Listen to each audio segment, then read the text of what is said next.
ശബരിമല സ്വർണ്ണക്കൊള്ള പാർലമെന്റിൽ ഇന്നും ഉന്നയിക്കാൻ പ്രതിപക്ഷം. പാർലമെന്റിന് പുറത്ത് UDF എംപിമാരുടെ പ്രതിഷേധ പാട്ടാണ് നമ്മൾ കണ്ടത്. സ്വർണ്ണക്കൊള്ളയിൽ പോലീസ് ഉദ്യോഗസ്ഥരെ വിളിച്ചുവരുത്തി മൊഴിയെടുത്തിരിക്കുകയാണ് SIT എന്ന് പറയുന്നു. പോലീസ് ഓഫീസേഴ്സ് സംസ്ഥാന പ്രസിഡന്റ് R പ്രശാന്തിന് പോറ്റിയുമായി അടുത്ത ബന്ധമെന്നാണ് കണ്ടെത്തൽ. ഇന്റലിജൻസ് CIയുടെ വിദേശയാത്രകളിലും അന്വേഷണം നടത്തുന്നു. രമേശ് ചെന്നിത്തലയ്ക്ക് വിവരങ്ങൾ നൽകിയ വ്യവസായിയുടെ മൊഴി ഉടനെടുക്കും. അതേസമയം സ്വർണ്ണക്കൊള്ള നിയമസഭാ തെരഞ്ഞെടുപ്പിൽ പ്രധാന ആയുധമാക്കാൻ ഒരുങ്ങുകയാണ് UDF. പത്മകുമാറിനെതിരെ പാർട്ടി നടപടി വേണ്ടെന്ന തീരുമാനം അന്തിമമല്ലെന്ന നിലപാടിലേക്ക് എത്തിയിരിക്കുന്നു CPIM. PR സുനിലും റഹീസ് റഷീദും ഹരിമോഹനും റോഷിപാലുമാണ് നമുക്കൊപ്പം ചേരുന്നത്. ബ്രേക്കിംഗ് ഹവേഴ്സിൽ ആദ്യം നമുക്ക് PR സുനിലേക്ക്, ദില്ലിയിലേക്ക്, പാർലമെന്റ് വളപ്പിലേക്ക് പോകാം. PR സുനിൽ, പാർലമെന്റിനകത്ത് നടക്കാൻ പോകുന്ന പ്രതിഷേധം അത് പുറത്ത് പാട്ടായി തന്നെ നമ്മൾ കേൾക്കുകയാണ്. ഈ തെരഞ്ഞെടുപ്പിൽ കേട്ട പാരഡി ഗാനം അത് അതേപടി MPമാർ നിന്ന് ആലപിക്കുകയാണ്. അത് ഭക്തിയോടെ ആലപിക്കുന്ന ഒരു ഗാനത്തിന്റെ പാരഡിയാണ് എന്നതുകൂടി ചർച്ചയാകില്ലേ?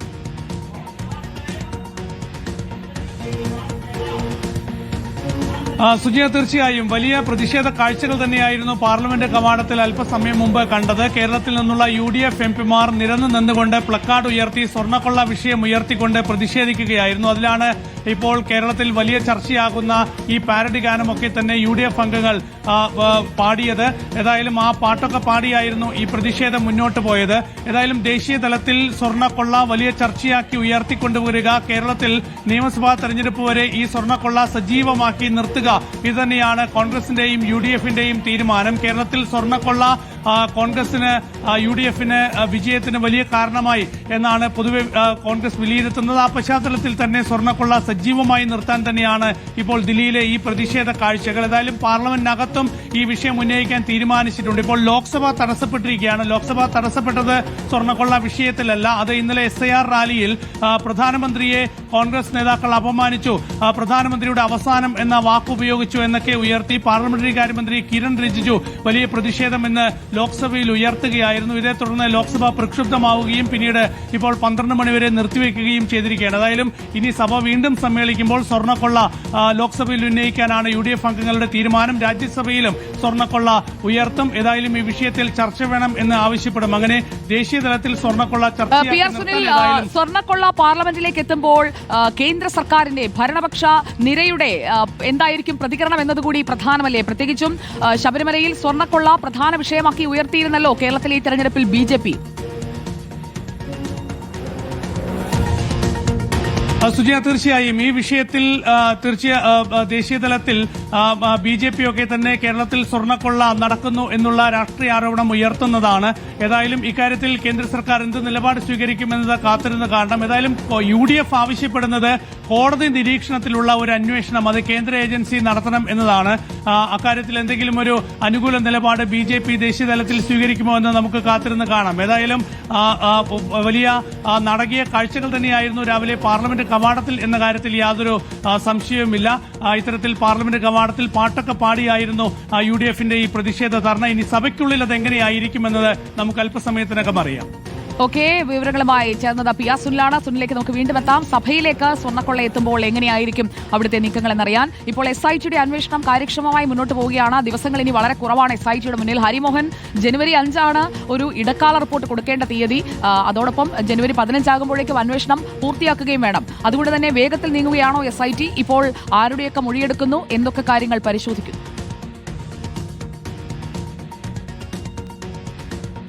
സുജിയ, തീർച്ചയായിട്ടും വേഗത്തിൽ നീങ്ങേണ്ടതുണ്ട്. കാരണം ആദ്യത്തെ 6 ആഴ്ച സമയം കഴിഞ്ഞ് 7 ആഴ്ച പിന്നിട്ടപ്പോഴാണ് അതിലൊരു അന്വേഷണ പുരോഗതി റിപ്പോർട്ട് ഹൈക്കോടതിയിൽ സമർപ്പിച്ചത്. പക്ഷേ ഹൈക്കോടതി അതിൽ കൂടുതൽ സമയം അനുവദിക്കുകയും 6 ആഴ്ച കൂടുതൽ ഇന്നിപ്പോൾ SITക്ക് ലഭിച്ചിട്ടുമുണ്ട്.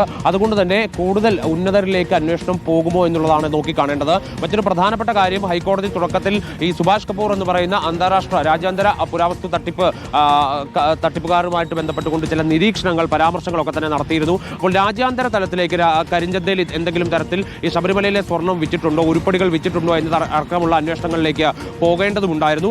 അപ്പോൾ അത് പക്ഷേ ഈ സമയപരിധി കാരണം കഴിഞ്ഞില്ല. ഇപ്പോൾ ഏറ്റവും ഒടുവിലായി മുൻ പ്രതിപക്ഷ നേതാവ് രമേശ് ചെന്നിത്തല ഉന്നയിച്ചിരിക്കുന്ന ആരോപണങ്ങളുടെ അടിസ്ഥാനത്തിൽ അത്തരത്തിലൊരു അന്വേഷണത്തിലേക്ക് കടക്കാനുള്ള സാധ്യത കൂടി കൂടുന്നുണ്ട്. കാരണം ആരാണ് ആ വ്യവസായി അത് കണ്ടെത്താൻ നമുക്ക് കഴിഞ്ഞോ?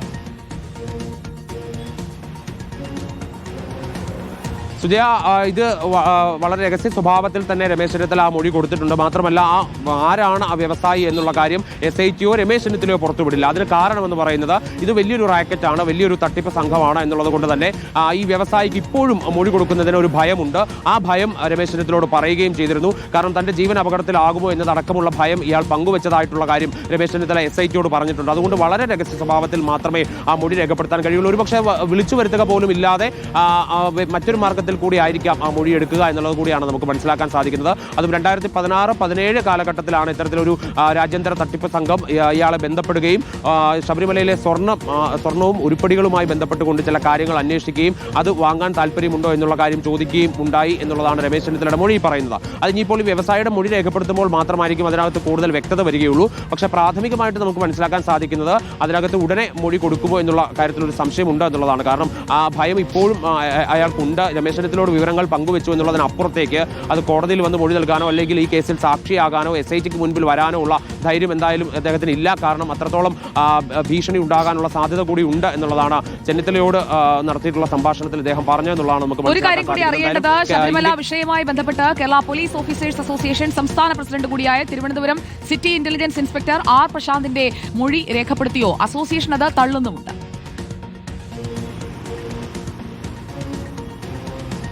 സുജയ, അതായത് വോട്ടെണ്ണലിന്റെ തലേ ദിവസം രാത്രി 8 മണിയോടുകൂടിയാണ് R പ്രശാന്തിനെ SIT വിളിച്ചു വരുത്തുന്നത് ക്രൈംബ്രാഞ്ച് ഓഫീസിലേക്ക്. അതായത് ഇത്ര ദിവസവും ചോദ്യം ചെയ്യലുകൾ നടന്ന SITയുടെ ക്യാമ്പ് ഓഫീസ് കൂടിയായ ഈഞ്ചക്കലിലെ ഓഫീസിലേക്ക് വിളിച്ചു വരുത്തി 1 മണിക്കൂറോളം പ്രശാന്ത് അവിടെ ഉണ്ടാവുകയും ചെയ്തു. മൊഴി രേഖപ്പെടുത്തി എന്നുള്ളത് തന്നെയാണ് SIT വൃത്തങ്ങളിൽ നിന്ന് കിട്ടുന്ന കൃത്യമായിട്ടുള്ള വിവരം. പക്ഷേ അതേസമയം തന്നെ പ്രശാന്ത് അതിനകത്ത് പറയുന്നത്, പ്രശാന്ത് ഒരു ഫേസ്ബുക്ക് പോസ്റ്റുമായിട്ടാണ് രംഗത്ത് വന്നിട്ടുള്ളത്. പ്രശാന്തിന്റെ ഒരു വിശദീകരണം എന്ന് പറയുന്നത് തന്റെ പോലീസ് ജോലിയുടെ ഭാഗമായിട്ട് തന്നെ മുൻപ് വിജിലൻസ് ഓഫീസറായിട്ട് അല്ലെങ്കിൽ വിജിലൻസിൽ SI ആയിട്ട് ഇരുന്നിട്ടുണ്ട്, ദേവസ്വം വിജിലൻസിൽ SI ആയിരുന്നിട്ടുണ്ട്. അതുകൊണ്ട് തന്നെ പലപ്പോഴും SIT വിളിപ്പിക്കുകയും പല കാര്യങ്ങളും ചോദിച്ചറിയുകയും ചെയ്തിട്ടുണ്ട്. അതല്ലാതെ മൊഴി രേഖപ്പെടുത്തിയിട്ടില്ല എന്നുള്ളതാണ് പ്രശാന്തിൻ്റെതായിട്ട് വരുന്ന ഒരു വിശദീകരണം. പക്ഷേ അതേസമയം തന്നെ SITയിൽ നിന്ന് ലഭിക്കുന്ന വിവരങ്ങൾ പ്രകാരം നിരവധിയായിട്ടുള്ള ചില കാരണങ്ങളുണ്ട് പ്രശാന്തിനെ വിളിച്ചു വരുത്തുന്നതുമായി ബന്ധപ്പെട്ടുകൊണ്ട്. അത് ഉണ്ണികൃഷ്ണൻ പോറ്റിയുമായിട്ടുള്ള ബന്ധമാണ്. 2011-19 കാലഘട്ടത്തിൽ ഉണ്ണികൃഷ്ണൻ പോറ്റിയുമായി വളരെ അടുത്ത ബന്ധമുണ്ടായിരുന്ന ആൾ കൂടിയാണ് അന്ന് ദേവസ്വം വിജിലൻസിൽ SI ആയിരുന്ന ഈ R പ്രശാന്ത് എന്ന് പറയുന്ന ആൾ. മാത്രമല്ല പ്രശാന്തിന് നിരവധിയായിട്ടുള്ള വിദേശയാത്രകളുണ്ട്. ഇതിനകത്തൊക്കെ തന്നെ വ്യക്തത വരുത്തേണ്ടതുണ്ട്.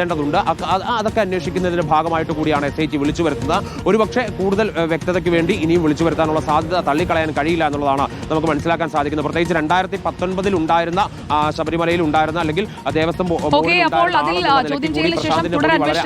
വിദേശയാത്ര, പോറ്റിയുമായുള്ള ബന്ധം തുടങ്ങിയ കാര്യങ്ങളിലൊക്കെ വ്യക്തത വരേണ്ടിയിരിക്കുന്നു.